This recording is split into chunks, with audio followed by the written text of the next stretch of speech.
Bona tarda, benvinguts a la presentació del llibre de l'Assassinato de la Soledat. El Nes Pullades i Tomé Riera, Nes Pullada al guió. Ai, perdona. Ah, t'he canviat el nom? Pullades, perdona. Enric Pullades, perdona, sí. T'he canviat el nom, si volgués. Ho sento. Sempre em passa canviar el nom de la gent. I el que fa tothom és posar-me Pullades en B quan és Pullades en A. També tot el món m'ho diria metinatge. Sí, en canvi em fa tant. Sempre és millor, no he acabat en Pullades. Sempre acaba en E, normalment. Però jo por que te diria Pullades en A. És el que passa per tenir... Existeix Pullades en B. És el que passa per tenir una mare valenciana i un pare de mallorquí. Sí. Que no aconseguim. Molt complicat. I Tomé Riera, començarem presentant per Enric. Enric va néixer a Barcelona, però ell m'ha dit que va estar només 3 anys de la seva vida visquent aquí. Ja després de 3 anys vas anar a viure a Palma. I ja, o sigui que és de Barcelona una mica per error, no? Sí. per coses familiars. Pare de Mallorca, mare valenciana. O sigui, jo vaig venir a ser llimpi, perquè passàvem per aquí. O sigui, és català honorífic. És autor de varis... De fet, ho sento, Tomeu, però trigaré més anells que en tu. Evidentment, sí. Va començar con arte de M.A. García, la fantasía mágica de huérfanos, de Orphans, el 2015. Aquí tenim M.A. García. Aquí està. Va participar al còmic col·lectiu Pequeños Cadáveres Envueltos en Plástico, celebración del 17 aniversario de Gotham Comics. Sí.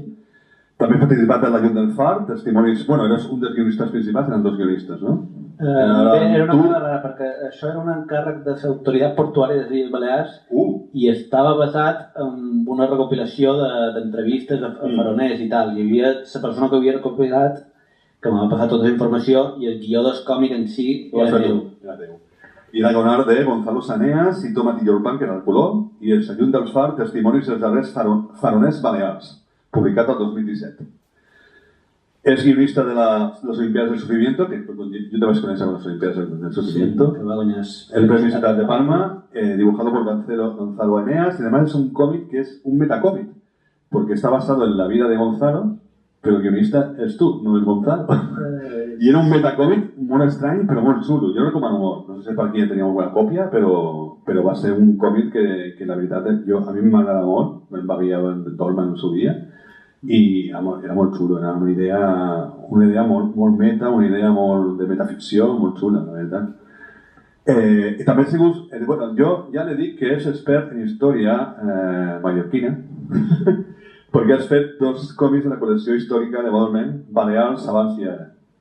Sí, aquesta col·lecció la va començar en Quim Bou, va fer 9 volums, i a mi m'ha de tocar amb en Sergio Melià, agafar el relevo. Sí. I duim 2 i ara ens hem de posar amb un tercer que acaba... Faràs nou també? Perquè hem fet el segle XVII, segle XVIII... Ara sí, els títols són Bandolers, Pirates i Soldats, els segles XVII, XVI i XVII, i la Guerra de Successió i la Menor Cabricàtica. Aquests, clar, tenen molt poca sortida fora de Balears, només se publiquen en català, i... Bé, no sé si coneixen Sergio Melea, però és un dibuixant molt bo, que està com desaprofitat fent això, realment. Com a massa local per una persona amb aquest nivell. És el moment que tu portis algun guió teu, per reparar, tipus com el de las Olimpiadas de Sufrimiento. A lo millor estaria bé. Sí. Ja ho tenim... I l'últim és Assassines de la Soledat, les Assassines de la Soledat. Soledat és Soledat, no? També, en Palma? Es diu igual en català? No, el barri? Sí, és igual de Soledat. Que t'acompanya Tomeu Riera, que és de Buñolà, i va ser premio, va publicar Heretgies a la revista, a l'editorial Dolmen 2020. És una recuperació d'històries distòpiques, tu al guió, i un conte que és Cuento de Navidad va tindre el primer premi del certamen al jove de còmic el 2019. És així, va ser el meu primer intent de fer un còmic, el que jo sol dir un primer intent tímid de ser feliç i de fer una cosa que fa molta il·lusió. I res, va començar precisament amb aquesta història, que era una història curteta, 10 pàgines per un certament local, i va guanyar el primer premi i clar, part del premi consistia en acabar la història i fer un còmic sencer, no? Així que vaig decidir fer una compilació d'històries. Llavors aquest tenia el segon. Aquest és el segon, sí, oficialment. Oficialment el segon. ¿De qué va Las Asesinas de la Soledad? Sucede en Palma, en el barrio de la Soledad, un barrio obrero a las afueras en aquel momento de Palma, porque no había campos en medio. Recién acabada la Guerra Civil Española, 1940, y de pronto hay unas mujeres que empiezan se conocen entre ellas, están en el mismo barrio, es un barrio pequeño, y quieren deshacerse de sus maridos. No, como hay divorcio, asesinato. Ñaca. Y entonces acceden a una señora que es la Margarida. ¿Era Margarida o Magdalena? Pero no Margarida, ¿no? En realidad. ¿Era Margarida? No, hay otro personaje de Margarida. Vale. Magdalena Castells, que es una curandera, la que tira las cartas, como la bruja del Popla. Y ella se le da un medicamento para que los maridos vayan feneciendo. Y a partir de ahí se va destramando la trama. No contaremos mucho más, ¿no? Porque si no, diremos las cosas. Yo a mí luego siempre se me escapa y empiezo a hacer spoilers. La presentación es algo inevitable. Y tengo aquí unas cuantas preguntas para que els conti una mica com va començar tot. El cómic comenzó como un encargo de Dolmen, realmente. Sí, un encargo de Dolmen, pero muy abierto. En plan, estamos sacando una línea de TVO en plan Crónica Negra de España, de casos reales. Han sacado la de Malos Tragos, han sacado que el Malos Tragos va sobre el arropiero, un asesino en serie famoso. Han sacado el de Sueños del Lobo que va de Roma Santa y tal, y querían algo en plan Crónica Negra, y era en plan lo que os dé la gana, pero que sea un caso real. Y yo me puse a mirar y los primeros claro, todos los casos como más famosos que enseguida encuentras cuando empiezas a cotillear sobre el tema por internet, es como que ya hay documentales, películas, cómics, lo que tú quieras. Y dije, lo veo todo ya muy trillado, voy a irme a un caso más local, que seguro que lo que pasa en Mallorca, lo que pasa en Barcelona o en Madrid es como más universal, está más trillado, y lo que pasa en Mallorca. Entonces empecé a mirar casos en Mallorca y empecé a descartar, este no me interesa, y me topé con este caso. Y claro, 1939, recién terminada la guerra civil, un clima de represión, eso, que se habían perdido un montón de derechos para las mujeres y tal, y la versión que circulaba por ahí en artículos, en algún podcast, en tal, todas remitían a un libro que hablaba de casos de varios casos de asesinatos, se llama así, crímenes en la Isla de la Calma, no sé qué. Y la versión que te encuentras ahí es la oficial del juicio, que claro, un juicio del régimen, en la que tú veías cosas que no te cuadraban, que dices todo sí. La versión era como machista, pero machista a unos niveles que cuesta imaginarte, o sea, no machista a nivel hoy en día, machista a nivel loco, que dices, esto me lo estás contando en serio. Sobre todo uno me llamó muchísimo la atención, que es que a una la acusaban de haber matado a su marido porque no le dejaba practicar la prostitución y que lo había matado para poderse prostituir. Y tú dices, a ver, España 1939, plena depresión, represión por todas partes, la sección femenina de la Falange diciéndole a las mujeres que tienen que ser súper sumisas a sus maridos y tal, y esta mujer se quería dedicar a la prostitución en ese clima voluntariamente. No me cuadra. Entonces empecé a pensar en cuáles podían haber sido las motivaciones reales de estas mujeres. Realmente en ningún sitio... Perdona que te interrumpe, pero aquí sale una hoja de la Falange femenina, lo que tenían que ser las mujeres. Leeroslo, que es una fiesta. Es brutal. Cuando la encontré así documentándome, dije, esto tiene que salir tal cual en el cómic, porque es que es brutal. Lo ves y es un nivel ya no solo de tenerle la cena preparada a tu marido cuando llegue y cosas en plan Si el sexo te produce algún placer, basta que lo expreses con un leve gemido, pero no molestes y tal. Y cosas del plano, no le cuentes las cosas que te interesan a tu marido. Las cosas que le interesan a tu marido son mucho más importantes y no le aburres con tus cosas. Que dices, pero a ver... En una novela de ciencia ficción distópica encajaría perfectamente. Y pensar que hay gente que parece que quiere volver a esto es como escalofriante. Ya he perdido un hilo de por lo que estaba diciendo, pero es culpa mía. Sí. El caso es que quería buscarles una motivación más real y no sabíamos realmente si, más allá de conocer todas a Magdalena Castell, que es la que les vendía el veneno, estas mujeres se conocían entre ellas. Pero a medida que empecé, como el plan original era como contar una detrás de otra las historias de estas 4 mujeres, pero luego, a medida que lo iba escribiendo, decía, a ver, la Soledad era un barrio muy pequeño, era casi todo huertos. Había 2 fábricas, todo el mundo trabajaba en las mismas fábricas, había solo una iglesia, todo el mundo iba a la misma iglesia, estas mujeres se tenían que conocer entre ellas. Sí. Y una vez empecé a pensar en cómo cruzar las historias, como que salió solo. Está bien, la verdad. Una de las cosas también que pienso es que ¿cómo llegaste a dibujar? Ya más o menos ya tenías pensado de dibujar a él. Cogieron a los 2 premiados, Dolmen dijo, vamos a coger a los 2 autores premiados y vamos a juntarlos. ¿Cómo fue?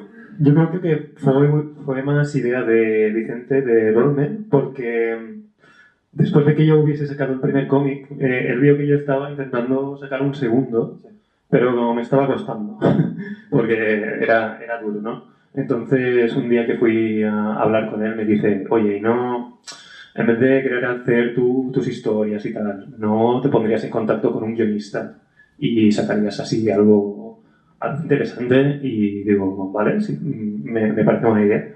Y me dijo, Enrique es muy bueno y está cocinando algo. Y le dije, vale, fantástico. Me dio el contacto, nos pusimos a hablar y a partir de ahí yo creo que ya salió todo rodado. O sea, creo que... Le conté el caso, sí. Lo interesó enseguida. Al principio le dije, solo serán 64 páginas. Mentira. Mentira. Pero bueno, yo cuando realmente cuando hice la escaleta era como 64 páginas, todo fácil. Y luego cuando me puse a escribir le dije, Tomeu, creo que no van a ser 64 páginas. Suele pasar porque sobre todo, yo creo que es indicativo de que la historia tiene chicha y de que puedes ir tirando y de que no quieres quedarte corto a la hora de contar lo que tienes que contar, ¿no? Yo obviamente era consciente de que iba a suponer un reto llegar a las 130 páginas que son al final, 120, pero si es por el bien de la historia, que quede bien contada, que exploremos todo lo que vale la pena explorar, yo encantado. Prefiero eso a quedarnos cortos, la verdad. La verdad es que habéis tirado mucho también de vuestro propio, tú como guionista y tú como autor, y tú como creador de imágenes, porque no hay documentación de la vida de ellas, no hay, y tampoco hay fotografías de ellas, ni casi nada de la época. Habéis tenido que tirar mucho de... Todo lo que hay son las noticias en la prensa sobre el juicio, y las actas del propio juicio, es que vienen a decir lo mismo, y con eso nos tuvimos que montar. Pero eso, ¿hasta dónde llega la palabra true? ¿Porque es más ficción? ¿Estás dando más ficción? O es como cuando te dicen, no, esta película está basada en hechos reales, pero luego ves que es expediente Warren. Sí, claro, es que está basada en hechos reales, los hechos que conocemos están todos en el libro. Sí, eso sí. Es que hay muchas más cosas aparte de los hechos que nadie documentó. Que nadie documentó y no tuvimos manera de encontrarlo. Y de hecho nos pasó una cosa, que es que una vez que el cómic ya estaba todo hecho, una que trabajaba en prensa en Dolmen, Silvia Portell, encontró más periódicos de la época con más información que nosotros no conocíamos. Y lo añadimos en los extras, por eso en los extras menciona cosas que no pasan en el cómic, porque como que las descubrimos demasiado tarde. Me ha gustado mucho, no vamos a hacer el spoiler, pero el punto donde acaba esa historia me parece el punto perfecto. O sea, el punto dramático perfecto para acabar la historia, porque podría ser continuado 30 páginas más tranquilamente. pero me parece bien. No destriparemos para que lo veáis. Pero bueno, también desde el punto de vista yo he hecho un poco de Google Maps, porque claro, yo he estado en Palma, pero he estado en el centro de Palma, no he estado nunca en las escuelas de Palma, y he hecho un poco de Google Maps por la Soledad. Por Soledad Sur se llama ahora, ¿no? Soledad Sur, pues... Está sur y está al norte, sí. Y la verdad es que es un barrio obrero, es un barrio de fábricas, es un poco para la gente de Barcelona como lo que era Poblenou antes de que se convirtiera en el piferío que es ahora. Era así más o menos. O sea, que realmente no había cambiado mucho en los años 40, hay muchas cosas que siguen estando ahí.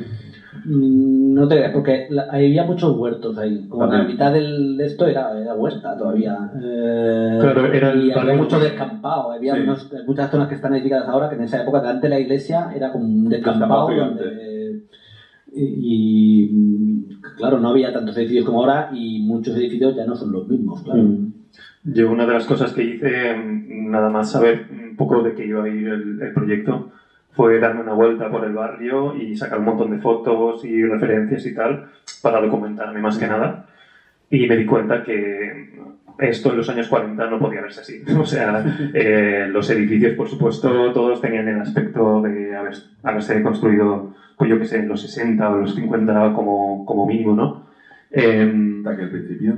Y claro, el tema de las referencias era chungo, porque referencias de la época hay muchas, hay fotografías, pero hay fotografías genéricas de Palma, de Plaza España, de los sitios más conocidos, pero claro, de un barrio obrero que estaba prácticamente en las afueras de la ciudad y que eran casi el extrarradio, hay muy pocas referencias, así que hemos tenido que tirar de imaginación. Referencias de la guerra, que fue justo antes, y hay fotos de los hidroaviones, de los barcos, de los... También es cierto que Mallorca se acabó pronto la guerra.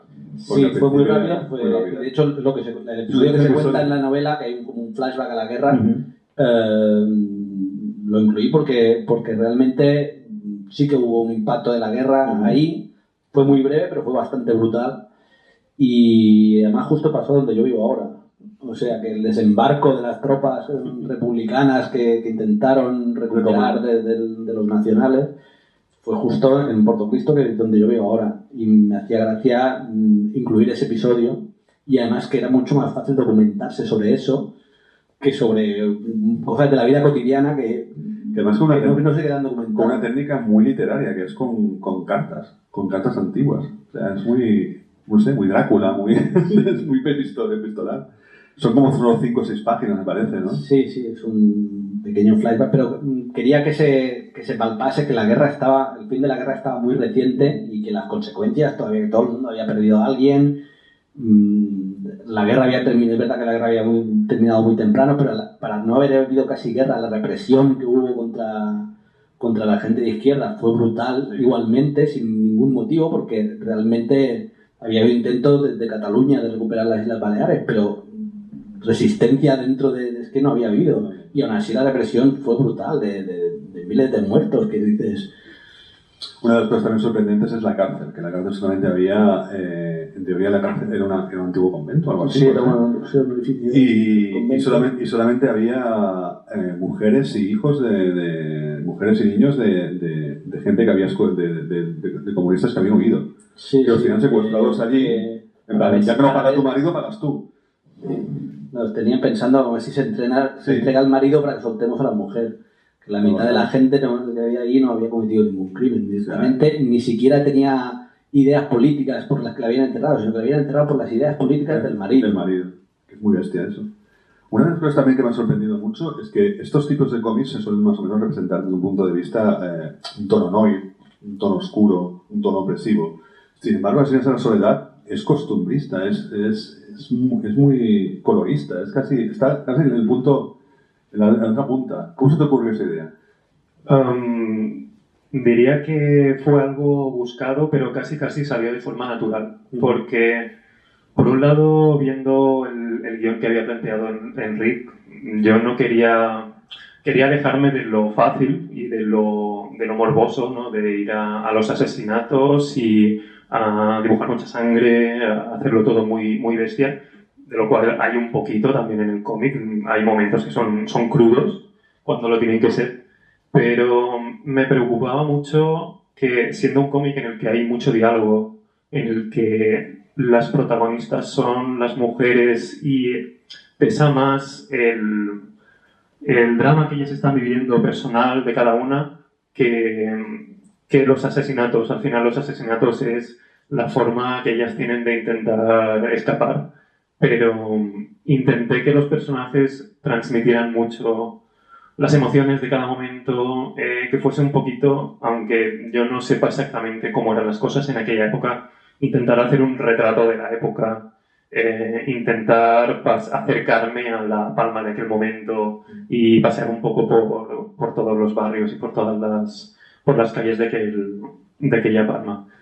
También reconozco que tiene un punto propio mío, que es yo quería hacer un cómic con el que yo también disfrutase mucho y con el que no sintiese que me estaba atando a hacer algo muy realista, muy crudo, muy difícil de llevar a cabo. Al final, si tienes que mantenerlo durante 120 páginas, también tienes que ser consciente de tus limitaciones y decir, vale, soy capaz de hacer algo muy, muy realista, muy bestia y muy, muy oscuro, o prefiero que los personajes sean mucho más, un poquito más cálidos, un poquito más expresivos, no tirarlo tanto por la parte oscura, sino por la parte humana, digamos. Es que creo que funciona muy bien porque es que estos personajes no son unos asesinos en serie que desalmados que asesinaban a gente, son gente que se ve en una situación de la que no saben salir y que su primera reacción no es el asesinato, es como que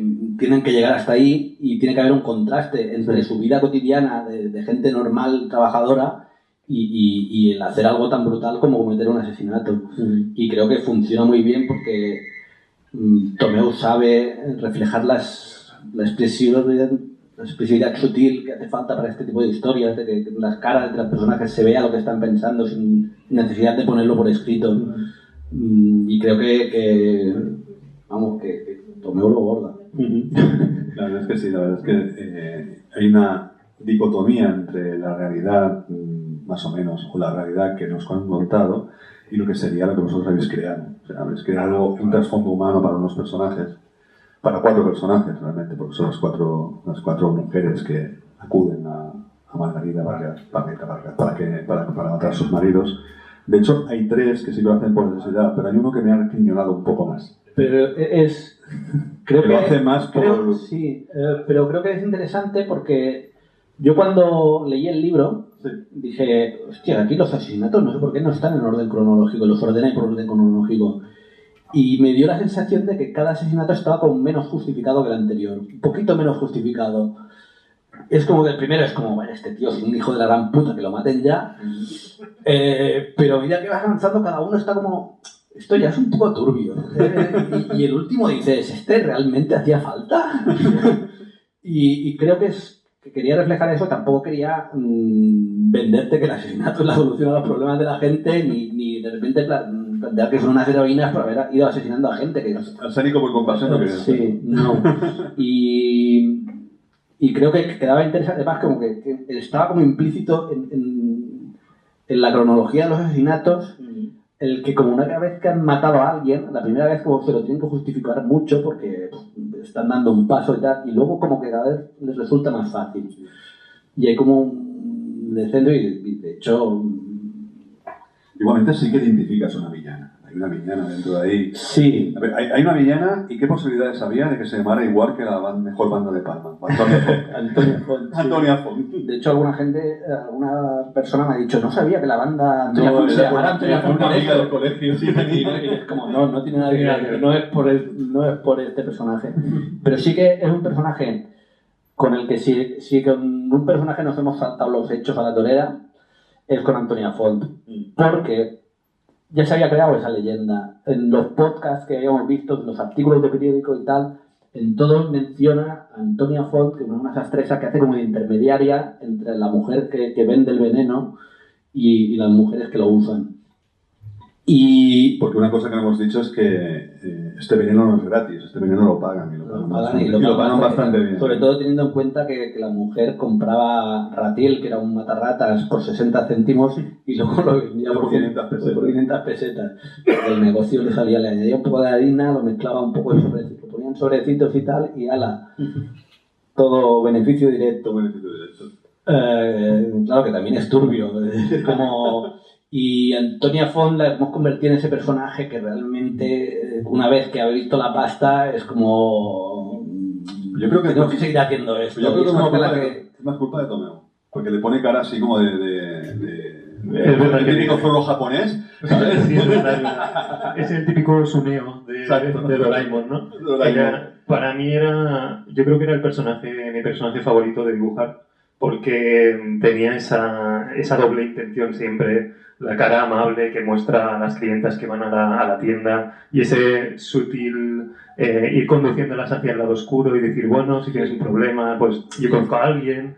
Era muy divertido dibujar, sin duda uno de los personajes, bueno, aparte de Magdalena, que es si Antonia es el cerebro un poco detrás de la organización o detrás de los crímenes, Magdalena sin duda es el corazón, es la persona que está ahí intentando de algún modo ayudar a las mujeres del pueblo,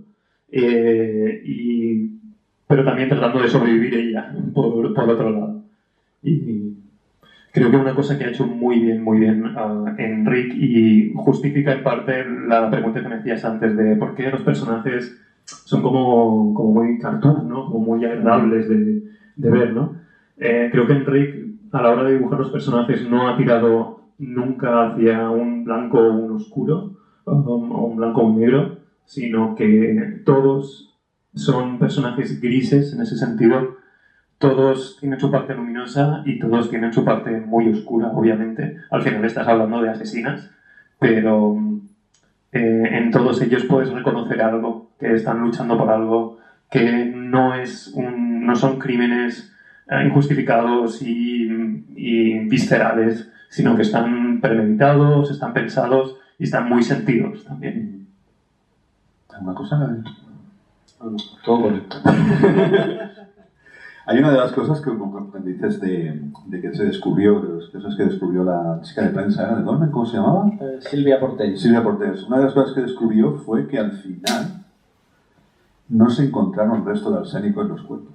Sí, yo creo que en un juicio de hoy en día con garantías, no como lo de esa época, en la que se da a entender que fueron torturadas para que confesaran, sí, y que después en el juicio todas reniegan de lo que declararon cuando les detuvieran. Todos dijeron que lo que declararon ante la policía no era cierto, y está el detalle de que si todos los médicos que examinaron los distintos cadáveres estaban de acuerdo en que no había, que el arsénico se queda mucho tiempo en el cuerpo, en los órganos, una vez fallecidos, y que ahí no había arsénico, o sea, la condena es todas las pruebas son totalmente circunstanciales. El misterio es de que murieron. Es que claro, todos estos tenían condiciones médicas de las que podían haber muerto. Sí, todos los muertos podían haber muerto de muerte natural. Claro, se murieron de muerte natural en un momento que había una persona pensando en asesinarlos. Ya es casualidad. Pero pruebas lo que dices, pruebas incontestables de que los asesinatos ocurrieron. Desde luego al juez le bastó, con la coincidencia le bastó para condenarlas. Pero yo creo que en un juicio de hoy en día, y de hecho posiblemente si hubiese estado más claro y hubiese habido unas pruebas, las habrían condenado a muerte directamente a todas y listo. Yo creo que también era el concepto de que a lo mejor era por eso, porque no la condenaron a muerte, porque no se encontraron realmente pruebas, solamente era la versión. Se les caído un mogollón de años cada una, que seguramente ninguna buena. Pero eso sabía Tomás, pero hay un asesinato. Se llama el asalto a la casa Score de Tabasa. Y va a ser lo digo por si queréis seguir continuando con la historia negra mallorquina. Me interesa. Ya lo sabes. No lo conozco. Sí, lo leí en el mismo libro donde tú encontraste esto. Estuve buscando y lo vi ahí. Sí, me suena haberlo leído. Sí, entraron a robar una casa y mataron, bueno, no mataron, golpearon hasta la mujer. Y entonces se murió después uno del señor mayor, entraron a robar y es un caso de la historia negra de 1910. Pues ya sabes, Enrique, vamos a ponernos manos a la obra. Vamos. No sé si vamos bien de tiempo. ¿Cuánto vamos? No sé. ¿Ahora? Porque yo me he quedado sin preguntas. Porque las guionistas tenéis la mala costumbre de contestar 4 o 5 preguntas a la vez. Es verdad, es que ya hemos hecho unas cuantas presentaciones y ya voy en piloto automático. No sé, la verdad es que a mí hay una historia que me ha parecido más, no más brillante, pero sí me ha llegado más al corazón, que es la historia de la que decían que quería obligarlo a prostituirse, pero más que nada porque ahí te has currado mucho el trasfondo. De hecho, toda la parte de la guerra civil viene por ese trasfondo. De hecho, es el personaje que casi más páginas tiene, realmente. Posiblemente. Ya te dije que desde el primer momento ese personaje fue el que más me interesó, porque es que me resultaba totalmente increíble. Yo cuando leí, ¿no? Es que mató a su marido para poderse prostituir. Dije, ¿pero cómo? ¿En serio? ¿Me lo estás diciendo en serio? Y entonces igual sí que se me fue un poco de las manos. No, está bien, porque creas esa situación de que era Pero sí, me sirvió de excusa para quería que realmente se palpara que la guerra civil estaba muy reciente, que estaba en la mente de todos. Y quería ese episodio de la guerra. Porque además fue interesante. En un momento dado se llegó a pensar que si se recuperaba Mallorca, habría cambiado el curso de la guerra. Porque Mallorca se convirtió pues, en el puerto de la aviación italiana fascista que ayudó, que sin esa ayuda y en esos barcos que llevaban de Mallorca con provisiones y tal, seguramente no se hubieran bombardeado ni Valencia ni Barcelona. Sí, porque serían de Mallorca. Porque los bombardeos venían desde Mallorca. Y que posiblemente el apoyo italiano habría desaparecido, pero es que no habrían tenido una base para sus aviones, y lo que aportó Italia a la guerra principalmente fue aviación. Y sin ese apoyo aéreo las cosas habrían sido muy diferentes. Bueno, igualmente ya tardaron 3 años. Tardaron 3 años. Es que es eso, es que los republicanos habían ganado la guerra. Sí. O sea, el levantamiento fue un fracaso estrepitoso, y si no fuera por los nazis y por los italianos, no habrían derribado a la República nunca. Si los franceses o los ingleses hubiesen hecho lo mismo que hicieron los italianos y los nazis, que es venir a ayudar a su bando, esto estaba ganado. Sí, el problema es que ni los ingleses ni los franceses tampoco aguantaban el comunismo. Sí. Entonces pues empezaron a poner excusas, que si no sé qué. Pero además también introduces un componente de que el personaje que es comunista, su mejor amigo es de los del bando nacional, es falangista. Y además introduces ahí una dicotomía de lo que realmente es la guerra civil, de lucha entre hermanos, pero que realmente también el otro también es bueno, pero luego es malo. O sea, son cosas que también quedan muy bien en la historia. Sí. Y aparte también queda muy bien el toque que le das tú, en plan como más vintage, en gris. Sí, en realidad fue idea de Enrique, me parece, que hablábamos de cómo vamos a hacer... Yo le sugerí hacerlo en tonos sepia o tonos grises o algo así. A ver cómo dejábamos claro. Solo la sangre, que solo se viese la sangre en rojo. Teníamos que buscar un modo de hacer que visualmente fuese muy claro cuando estás hablando de un... O la bandera, por ejemplo. La bandera, el color en el de esto. Hablamos mucho de esta bandera. Cuando estamos en el flashback y cuando volvemos al tiempo presente. La verdad es que una diferencia rompe un poco con la que sería la Star Comic. También he visto un poco Enrique ejerciendo de Alan Moore al principio. Hay un par de... No sé por qué lo dices, pero gracias. No, pues más que nada por Fonger, que son los guiones de Alan Moore que más me sé. Pero hay un momento en el principio que sale tu descripción. Ah, sí, que salen los guiones con el guión, la página 1 dice: en 1969, como sabrás, el mar llegaba casi hasta la muralla. Esos apuntes de, hola, me he currado la historia, me lo he leído todo. Y es verdad que el mar llegaba junto a la muralla de la catedral de Palma. Sí, sí. O sea, y hay un paseo allí gigante. O sea, que son cosas que, aunque Palma salen muy poco, casi no salen. Entonces, sí, claro, básicamente es la primera viñeta que vemos. Que es para situar que estamos en Palma, que como luego La Soledad es un barrio obrero que igual podría ser cualquier barrio obrero de España. Sí, de aquella época sí. Pues para situar un poco. Es que yo lo digo, cuando alguna lo he visto escena- me ha recordado mucho a Poblenou, o sea, el barrio de Barcelona. Tal cual. Cuéntanos el proceso de la portada, por fin, que a mí me encanta. Pues cuando ya teníamos el cómic hecho, claro, faltaba ahora a ver cómo lo vendemos, ¿no? Entonces estuvimos hablando con los de Dolmen y yo hice 3 propuestas. De hecho, estas las 3, se pueden ver las 3. Una es la contraportada. Una de ellas era la contraportada con las personajes. con las 6 protagonistas. Al final hay una imagen suelta aquí que es era la otra propuesta de portada. Exacto, dentro está también otra propuesta Aquí con está las 2 lo que protagonistas. digo de mirada de todo lo japonés. Entonces hice estas 3 propuestas de un modo muy, digamos, lo que a mí se me ocurría que podía ser interesante, ¿no? Y al final estuvimos debatiendo entre si la primera o la tercera. La primera era esta, la portada final. La tercera era la que está en la contraportada. Y había debate. Es curioso porque todos estamos de acuerdo en que esta nos gustaba más como ilustración, pero pensábamos, aquí salen todos los personajes. Sí. Y es como más cinematográfica, más tal. A lo mejor es más comercial esta. A mí esta me recuerda más a un cómic histórico. Sí. Y esta me recuerda más, esta es muy simbolista y es muy chula, me parece, el simbolismo. Al final nos decantamos por esta porque nos gustaba más. Y a pesar de que decíamos, a lo mejor no es la más comercial de las dos, vamos a poner la que es más chula. Porque sí. Además, pero tiene mucho simbolismo. Además, aparte de que los personajes Sí, está muy cabrón. están dentro de las cartas, incluso están como caricaturizados dentro de las cartas.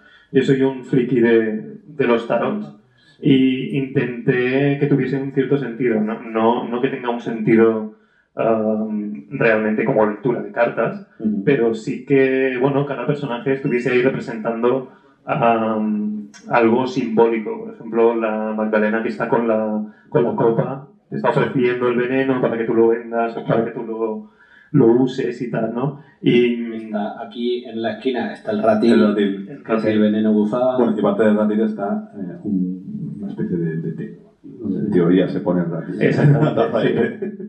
Y otra cosa que también me hacía mucha gracia era pensar que las cartas que usaba la protagonista para leerle el futuro a las mujeres que iban a su consulta serían cartas españolas de jugar al mus o de jugar al truco o cualquier cosa, ¿no? No tendría una baraja súper chula de francés. Exactamente, no, usaría las cartas más las que usaba todo el mundo en la calle pues, para jugar a cualquier cosa, ¿no? Y jugando un poco con ese simbolismo me hizo mucha ilusión el hecho de jugar con esas cartas, una baraja tan española y tan común que seguramente todos la hemos visto en casa de nuestros abuelos. Así. El 4 de espadas porque son 4 asesinas. El caballo es un guardia civil. Es un guardia civil con el palo, evidentemente. Luego está la que en teoría es el asesinato más turbio de todos, el dorado. Exacto. Y que las mujeres son guerreras también. Hay un momento que dentro he leído una cosa así, no sabemos si son vengadoras o son asesinas. Sí, es un poco como lo publicitó la editorial. La editorial. Vengadoras o vengadoras, pues hay que leerse el cómic para saberlo. Pues os recomiendo mucho Las Señas de la Soledad. Aparte también, lo siento también, pero sí. Enrique ha publicado también 30 días con el Rey del Terror, una novela de terror, suponemos, o a los 10 negritos. Y bueno, este es mi ejemplar, lo he comprado, luego me lo firmará. Ejemplares aquí, si queréis. Ejemplares también tiene, o sea que si queréis hacer doblete de firmas, ya sabéis. Enrique firmará, ¿tomé varios dibujitos? Siempre, perfecto. Pues ya os dejo a todos. Muchas gracias por venir y os dejo con los autores.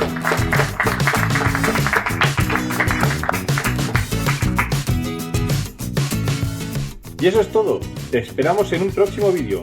No olvidéis de seguirnos en nuestras redes sociales para no perderte nada.